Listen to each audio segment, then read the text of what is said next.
Hello, welcome or welcome back. Today we have a very special episode of Diorpium Recap, UFC 324. Just watched the whole fucking card. I'm about to give you my immediate reaction, my thoughts and opinions from every single fight in the card, all 11 fights. Fights got canceled. It is what it is. All right, we'll start with right here with the weigh-ins. Figgy missed weight, Alex Perez missed weight, and as we all saw, Cameron Smotherman passes out as soon as he steps off the scale. Falls and hits his chin on the thing. He gets it. I think it cuts open. I think he has to get stitches. That's pretty crazy. And everyone else's weight was good. Just looking at people that weighed in, I think the only people that looked pretty rough were Umar, Justin, and Figgy. I mean, Umar won, Figgy lost, Justin won. It doesn't matter. All right. Starting off, let's get into it. Fight number one, Adam Fuggett versus Ty Miller. This is what I wrote down.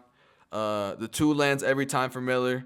And then a spinning back elbow landed real quick for Fuggett, and it split Miller's, forehead right here between his hair and his head. And he started leaking blood. And this fight was crazy, bro. Honestly, this deserves I would say performance of the night for Ty Miller, but he already got that 25K bonus for getting the knockout.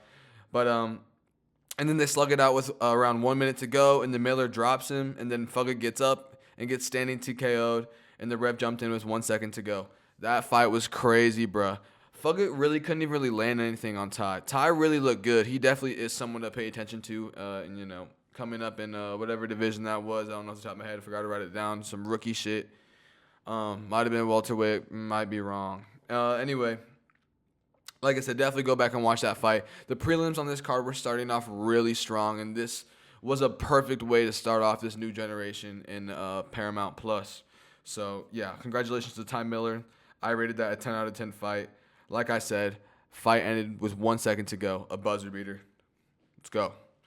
Fight number two, Josh Hogan versus Denzel Freeman. And I was really excited for this fight because Jaden Cable, bro, all the videos he's making with all these fighters, bro, are definitely getting me more intrigued. So, if he is an industry plant and, Paramount's promotion and, maybe the UFC, they're upgrading or whatever, starting to get this chance, bro, they're doing what they're doing from the inside out. If he is an industry plant, who knows? Anyway, Josh Hockett versus Denzel Freeman. Immediate beautiful takedown from Josh. Josh is only going forward and landing.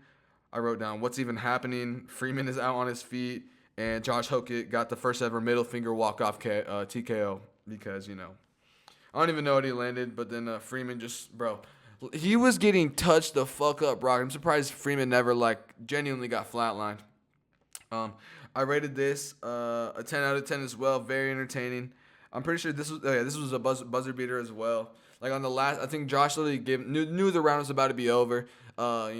Destroyed Denzel Freeman in the last couple seconds, walked off, threw up the middle finger, and Denzel Freeman sat down with 1 second to go, initiating that he gave up. People are saying it's an early stoppage. I do not agree at all. Congratulations to Josh Hockett. Like I said, 10 out of 10. And I think, Brittany Griner is a man, like he said, so pass that forward to, your bloodline. Congratulations, Josh Hockett. Fight number three, bruh. And it's all right. Alex Perez versus Charles Johnson. Wow, bro. Alex Perez bullied him and dropped him like 4 times. I'm shook. Fight was 9 out of 10. Only because of Alex Perez's performance. Keep in mind, he did miss weight, so, and I saw that he's being withheld of his 25K knockout bonus or TKO bonus, whatever, because he missed weight. So that's really good news as well. Alex Perez probably making decent money. He's been in the UFC for a minute, so the fact that, Charles Johnson did lose, didn't get, the show and win money. He got the show and a fourth of, Alex Perez's entire purse. So if you think about it, he got, 25% of the win and the show. So that's just, at least he got extra bread for taking it. Listen, dude, that fight was pretty bad, not going to lie. I saw Joshua Van tweet out or whatever, use threads. I don't know what he was doing, talking about there goes that title shot. Rematch or whatever for Charles Johnson. Dude, listen, this was a bad performance. There's no sugarcoating it. You got to take it on the chin and move forward, get back to the grind. I don't got to be the one to tell him. He knows this. Look at the position he's in and I'm in. I got some work to do. Whatever. But, yeah, like I said, very unfortunate for this to happen to Charles Johnson. I just feel like he was training so hard. He definitely was carrying so much momentum. It was crazy, too, bro, because Alex Perez was – I don't know if he was on a losing streak, But he definitely lost majority of his last, I don't even know, like 6 fights, which is crazy. And Charles Johnson obviously was on a streak besides the Ramazan Temirov fight, which, he popped for PED. So, it's a win in my books, whatever. But, there's no defending this one. It is what it is, Charles Johnson. We'll come back. You're still on my 125 bedtime banner. Don't worry. Next fight, Nikita Krylov versus Bukowskis. All I wrote down was Krylov holding up against the fence. Absolutely nothing on the feet for round one. Boring as fuck. 3 seconds left. One overhand. And a little shot on the ground. And he went limp. Yeah, Krylov basically gets like a finish in the last like 5 seconds, I think. Another buzzer beater, which is crazy. There's hella buzzer beaters on the prelims. The prelims, I'm not going to say they carried this card, but they definitely did a little bit, besides the main event. Anyway, yeah, that fight was a little bit of a sleeper. Bukowskis was looking to win a decision and then just got caught at the last couple seconds. It is pretty crazy. Krylov did pull off a crafty vet performance. Who knows how he did it, bro? I was literally talking to my friends in Discord, bro. I was like, dude, Krylov has no chin. We saw what happened in Miami, blah, blah, blah. Dude, his chin was intact like I had never seen before for this fight. His chin was rebirth, reborn, whatever you want to know. Whatever you want to say. I mean, pretty crazy. I gave that fight a 6 out of 10. It was pretty boring, pretty slow, just two men slugging it out, not really landing or barely landing. And then all of a sudden he gets a finish in the third round. It is what it is. Anyway, next fight, Ateba Gutierrez versus Pulaev. This is what I wrote down. Ateba dropped him with a 2, I believe, in the beginning of round 1. And Pulaev kind of hit him with a good 2, I think, and rocked him. Pulaev had a decent check hook. That was really it, that he was landing consistently. It kind of opened up Ateba's eye a little bit. Round 2, Pulaev landing hella kicks to the body. Ateba dropped him like twice, and they were scrapping for a brief moment. Those body kicks were landing a lot throughout this whole entire fight, and I'm surprised that Ateba really didn't do anything to work off of it. He only is 23 years old, I believe, so he's in the right place. He's young. He's got hella time to get better and become the GOAT of his division. If that happens, it probably won't. But you know what I'm saying. Round 3. Round 3. Pulaev. Sorry, I don't even know what I said. Round 3. Basically, only body kicks from Pulaev, and Ateba didn't do anything in round 3. This was Ateba's first time going 15 minutes. This is definitely a good experience on his side. He won by decision. I'm not really disagreeing with that, but it wasn't. I think the UFC is smart for giving him someone like this, and maybe the UFC gave him this thinking he was gonna KO him and move up or whatever, but that was not the case. But I think this did end up being a good experience for Ateba. So congratulations to him. I rated this fight 5 out of 10. It wasn't the most entertaining fight, but it is what it is. Next fight, number 6, Umar versus Figgy. One good body lock takedown for Umar in the first round. That was really it. In the second round, nothing really. Umar lands a couple good kicks, and then they get a little scrappy at the end of round 2. And, Umar's landing some flicky good kicks here. He's like standing aside. He's switching stances a lot. He's flicking his lead leg kick. That I saw that kind of smack Figgy's jaw at one time. He's landing. Figgy's not really landing. Basically getting out tit for tatted. Round 3, even more ass. Umar spent a lot of the round on top, moving from full guard to side control, kind of just moving around, getting control time. Didn't really work towards any submissions or get anything. Figgy did just survive kind of in butterfly guard too. It is what it is. I rated that fight a 4 out of 10. Pretty boring fight. I mean, Umar won. It is what it is. Let's move on to the next. Fight number 7, John Silva versus Arnold Allen. This fight was pretty decent. Round 1, pretty tit for tat, but Allen outvolumed Silva. Silva had a decent blitz at the end of the round, but nothing really landed. Allen just kind of went off balance. Oh, yeah, and it was weird because, John's being emotional, trying to, I think, just playing mind games, staring at Arnold Allen at the end of the round. Arnold Allen kind of goes to give him a high five, like, oh, good shit, good blitz, on some sportsmanship shit. John Silva just looks at him like, just like being all fucking John Silva like, and fucking Arnold Allen pushes him for being weird. Is what it is. Round 2, really close round. Good standing from both sides. John started throwing hella spinning elbows and landing his signature hook cross. And Allen had a great head movement and defense. John had the volume that round, and that was round 2. Round 3 was a chill round. John got 2 takedowns, in my opinion. Barely any control though, but I just outvolumed and outpaced Arnold Allen. So, he won by decision. I gave that fight a 7 out of 10. Listen, this fight was good or whatever. I think John Silva in the beginning of the fight was really funny. Just like the stare down, like it's some Yuri Pereira shit. Like just he's actually mugging with his beard. He's looking a little homeless. The bumps are still on his head. I don't know if they were there before the Diego Lopez fight, but they're still there. It was a good fight, man. It got scrappy. I think, yeah, basically just John Silva outpaced Arnold Allen just a little bit. Arnold Allen had really good defense and head movement, like I said. He was getting in and out of the way, landing good shots. It was good tit for tat, but John, outdid him a little bit. Next fight, Rose Namajunas versus Kareem Silva. Round 1 was tit for tat. Nothing really happened besides a spinning back fist from Rose. And Kareem landing, I don't even know what the fuck I wrote down, from Rose. Oh, yeah, and Karine was, feinting her hip, leg, and knee all at once. She started off the fight, just ultra faint, almost, dancing like salsa or, bachata or something, just, ultra. She turned Dominican, literally just started, fake it, shaking the knees, you know what I'm saying? But, she kind of slowly started outdoing that. It was a really boring fight, bro. They gave it to, Karine. I thought it was a little bit of a robbery, I'm not going to lie. I thought Rose kind of out tit for tatted her. It was pretty boring, but it is what it is. I gave that fight rating a 5 out of 10. It could have been more entertaining. It was pretty, it was all right pace, but Kareem Silva was just throwing, 1, 2, she was spamming a bunch of finishing off a lot of combos with, or just throwing straight up her switch kick to the head, but was never in distance for it to actually even land. Maybe landed, hit Rose's hands a couple times, but that was really it. She just kind of looked like she was trying to stay busy instead of actually going into the fight, trying to get physical, until about the third round when she started doing that, which I think is what kind of, maybe made the judges, give her that round, and maybe they think she won one of the first 2 rounds. I think the first 2 rounds were pretty close, but it is what it is. A little bit of robbery. It is what it is, like I said. Kareem Silva, 5 out of 10, whatever.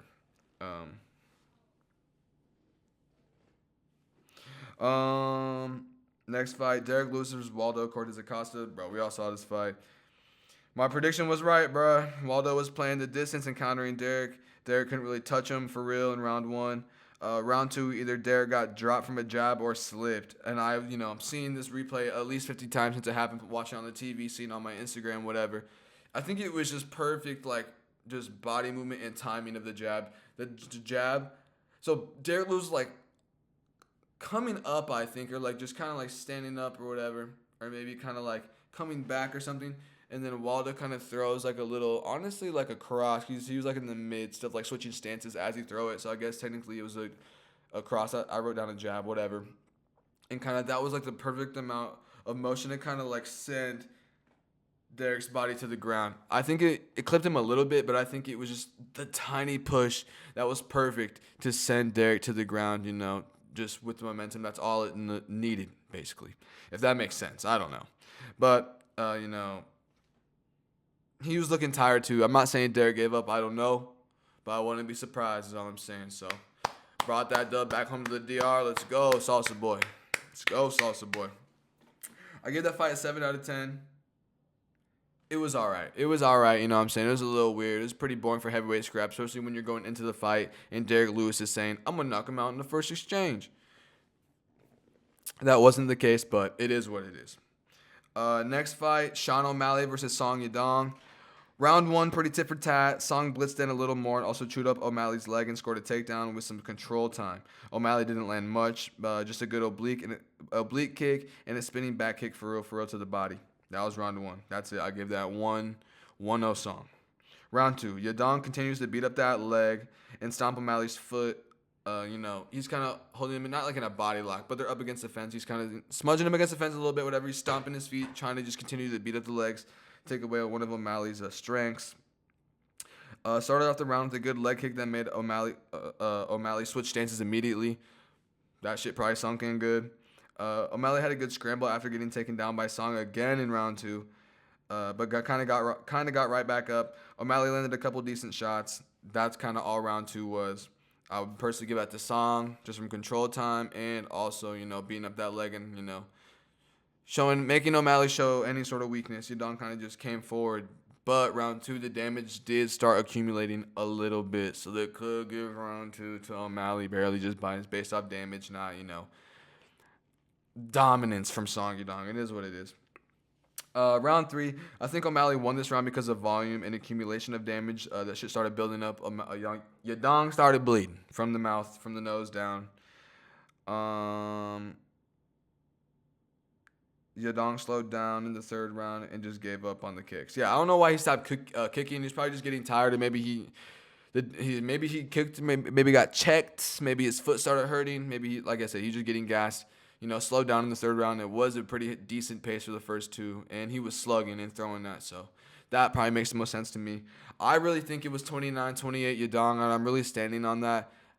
I just think this is another Sean O'Malley robbery. I'm not upset. It is just, to me, just is kind of like, just feels more orchestrated than anything after watching this fight, because this is not his first robbery. We all know Peter Yan versus Sean O'Malley won. Peter Yan won that fight barely. It was a close scrap. I'm not, trying to discredit O'Malley's performance at all. I could not have that kind of a performance against Peter Yan. So, I'm not, like I said, I'm not trying to discredit O'Malley here, but I think we can all kind of agree it was low-key a robbery. It was pretty close, but I think the 29-28 all around, not even a split. I think if it was split O'Malley, I would be more okay with it, but I think the unanimous 29-28 gives me the vibe of pre-written scorecards. Yadong got scammed, send him back to China. O'Malley's getting a title shot next if Merab wants to take some more time off. It's obviously all up to Merab. Me personally, I would rather watch that trilogy with Peter Yan and Merab. That sounds more entertaining. They're 1-1 for real. But like I said, if Merab wants to take more time off, give him O'Malley at the White House. I don't think they'll really I'm pretty sure Trump or Dana said they don't want to do any Russians at the White House. It is what it is. But I think O'Malley versus Yan, it just makes sense for a main event. O'Malley's aura's back up, I guess, from this robbery decision that people are just going to go with because, they don't know what they're watching when they watch the fight. It is what it is. Like I said, I'm not trying to take away the performance. It was good. It was close. But I think Song Yadong did a little bit more with the takedowns, landed the better shots in round one and round two, beat up O'Malley's leg. The damage accumulated in the legs. O'Malley had to switch stances immediately in the second round from eating a crazy leg kick.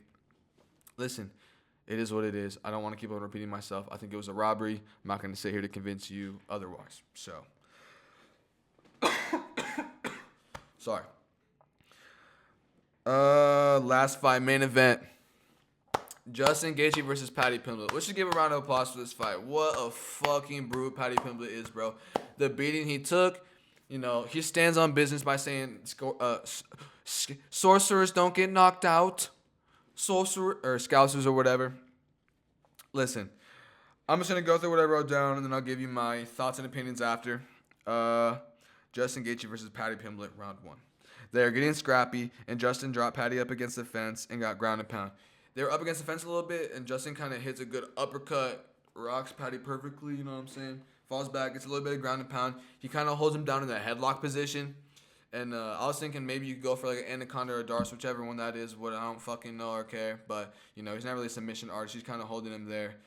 Paddy did say after the fight, in the first round, he hit him with a perfect shot to the solar plexus. I'm not sure if it was a knee or a body shot, a cross or whatever. But, so that's, that is what it is. Then Justin got eye poked. No. Then Justin eye poked Paddy on accident, and they just got scrappy until the end of the round. It is what it is. Round two, we got a scrap. Oh, round two, we got a scrap on our hands basically. Gaethje got another knockdown from a knee in the clinch, I think. Good dirty boxing from Justin, and the ground and pound at the end of the round. Wow, Paddy is bleeding. This is when the damage started accumulating. Paddy's face is starting to swell in this round. Paddy was landing too, but he was getting touched up way more. Round three, this was the only round that Paddy really had a good round or even won the round. Crazy. Paddy's outlanding him, working that jab. The jab was landing really good for Paddy on Gaethje all of round three. I wrote down Gaethje might have hurt his right hand. He definitely has a lower output. I was watching this fight. I was watching the main event with Ellie because she loves Paddy Pimblett. She's not from Liverpool, but they share the same blood or whatever. I was like, I think Gaethje might have hurt his hand. The commentary was saying it too, but I was telling Ellie as well, I think he might just be slowing down because he knows he won the first two rounds. This is a 5-round fight, if need be, which it did go the distance. So, he played it smart. Slow down in the third round. Let Patty, tire himself out. You can lose a round here. It is what it is. Good game planning. That's personally what I think the game plan was with Trevor Whitman in the corner. Conserve your energy. Let Patty work. Get tired. Let him try. Let him throw. Let him throw himself out. Classic Trevor Whitman corner advice, if that's what it was. I'm assuming. I don't know. Sorry. Patty gets a flying knee to the nuts on Gaethje. That was pretty stupid. Patty's getting momentum going into the fourth. Round 4. Justin is touching up Patty low-key. Justin getting his control time. Knockdown for Gaethje with a hook while he's holding Patty's knee. That was pretty clean. Another knockdown up against the fence for Gaethje. Patty getting touched the fuck up. Oh no. They traded low blows basically. that was a moment. Patty went for a sub attempt but then slipped off and ended up on the bottom. Gaethje got a little bit of ground and pound, barely, just kind of worked whatever. That's the end of the fourth round. They got scrappy. It's getting scrappy here, but it's 3-1 Gaethje right now going into the fifth. Round 5. Round 5 got scrappy at the end, but some time was spent against the cage, and I think Justin landed a little more and had more significant shots, in my opinion. They're just getting scrappy. At this point of the fight, Justin's outlanding Patty. Patty's just low-key surviving. He is, landing and throwing back, but they're not as significant as what Justin is doing. Justin's out-vetting him, out-voluming him, out-quality in the shots in him, if that makes sense. This was good. You just see the damage on Patty's face. I think in the fourth round, Justin went for a jab or something, or maybe Southpaw went for a cross. But, his thumb was out, and, I'm not saying, he was, going into the eye, trying to, gouge it. But, with that, it literally cut Patty's open right here. So, Patty had to go through hella adversity in this fight, which is pretty crazy. I thought he was going to come back from it, somehow get a finish on Gaethje, get a crazy late-round sub Silva, Sonnen or whatever. But that was not the case. Gaethje really kept it intact, kept it together. He was getting touched up, too. Don't get me wrong. I'm not saying he was beating the fuck out of Patty the whole time. Just because Patty had the bruised up face does not mean that it was a one-sided fight. This was, Justin won 49-46, so it wasn't as close, I guess, as I'm trying to claim it to be. But, it was closer to being a better scrappy fight than being more one-sided, if that makes sense. But congratulations to Justin Gaethje. I didn't even write down a rate for this fight, but honestly, I'm giving it a 10 out of 10. I'm glad that Justin's a 2-time interim champ. It's unheard of. I could see him also potentially headlining the White House card against Armin or against Max Holloway or Charles. That would be crazy if they really fucking hate Armin that much and they don't, Because I could see Topuria taking more time out, And, maybe imagine Topuria Gaethje at the White House. That would be pretty cool in itself, too. I think that makes sense, too. But, if Ilya does need to take more time off, Gaethje Armin at the White House would be pretty good. I would not be mad at Gaethje Holloway too. That'd be crazy for Holloway, bro, or Gaethje Oliveira too if that happens or whatever. But I think I'd rather see Gaethje Ilya or Gaethje Armin, in my opinion. But I wrote down a couple things for final thoughts. Bro, yeah, this was crazy. So when they announced Dominic Cruz in the Hall of Fame, it was literally at the end of the prelims. So when I was watching it on my screen, it just says broadcast ended, and it's so basically all I did was go to the main card and they were still announcing it too. But it's just crazy how they cut that shit out as soon as they announced the Hall of Fame. It is what it is. It's not even that crazy. Like I said, I just went to the main card. That was just something that I noticed. I wrote down here. I'm not gonna get into it again though, but I wrote it down for my final thoughts. Rose Loki got robbed, just a little bit. 3. I wrote the Scream promo was so funny, bro, because he was walking behind Waldo as Waldo was leaving the cage after beating Derek Lewis. So that was pretty funny, just the scream behind them. That new Scream 7, bro. And bro, when me and Ellie went to the movie to see Marty Supreme, we saw the movie trailer for Scream 7, and literally the whole theater was like 7. Yeah, that's just pretty crazy. The last thing I wrote down was Yadong robbery is crazy. I'm not going to get into that too as well. I already talked about that. But that's it for my final thoughts. I guess I'll say one more thing. Dude, going into this new Paramount era is looking so good. I'm not gonna lie. I'm very excited. The promo and all these shots are already looking crazy. Like when the fight ends or whatever, and they post it on the UFC. Just like I really noticed it in the Adam Foggett versus Ty Miller. As soon as Ty Miller won or whatever, and they posted it on Instagram, you could just tell the quality of the cameras are like 10 times better. The way that they edit it makes it look like it's a movie shot, even though they're doing it in real life. So that shit is so crazy. The quality's up. I saw too also when before the main card started, they put like a giant like white robe over the octagon and like put projectors on each of it, and then probably played the same promo on the big box thing above the ring. That shit was so cool, bro. And then as soon as the main card was about to start, after that promo ended, that shit dropped around the octagon, and then Bruce Buffer's just there with the best spotlight on him, basically starting off the main card.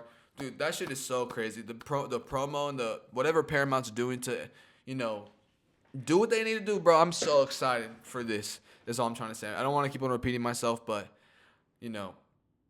I'm so glad that we're in the Paramount era and things are already looking up. The promo's looking better. Dana White still kind of sucks a little bit. He doesn't suck. Listen, I fuck with Dana White. We don't have any of this without Dana White. So I actually take back that he sucks. He doesn't suck. But, I can sit here and complain that, I get mad that he announces fights on his phone, but you see all the new promo that they're doing. So honestly, I take back anything negative I said. Dana White, congratulations. And thank you, bro. Thank you, bro, for making me more intrigued. I don't know if it's used particularly, but, you're the face or whatever. So that's that. And, yeah, man, this is just so good. And I guess the last thing, I know it's the last thing was the last thing, but this is truly the last thing, the bonuses, bro. I was going to talk about it in the Diorpium things I want you to hear, but I'm just going to say it right now. Dude, 25K bonus on if you get a knockout is so big, bro, especially for people in the early prelims. This changes everything. Like, people, that's just like bro, those bonuses are made for people like Trevor Peak, bro. People that need the shit. They're from the country, bro. They're training in someone's garage called, Everyday Joe Combat MMA Jiu-Jitsu, whatever, boxing gym. But that 25K is gonna make a difference, bro, in just the average beginner prelim UFC fighter. So expect the prelims from here on out forever just to be more scrappy or have more fire, more fuel to them. Dude, I would feel that same way too.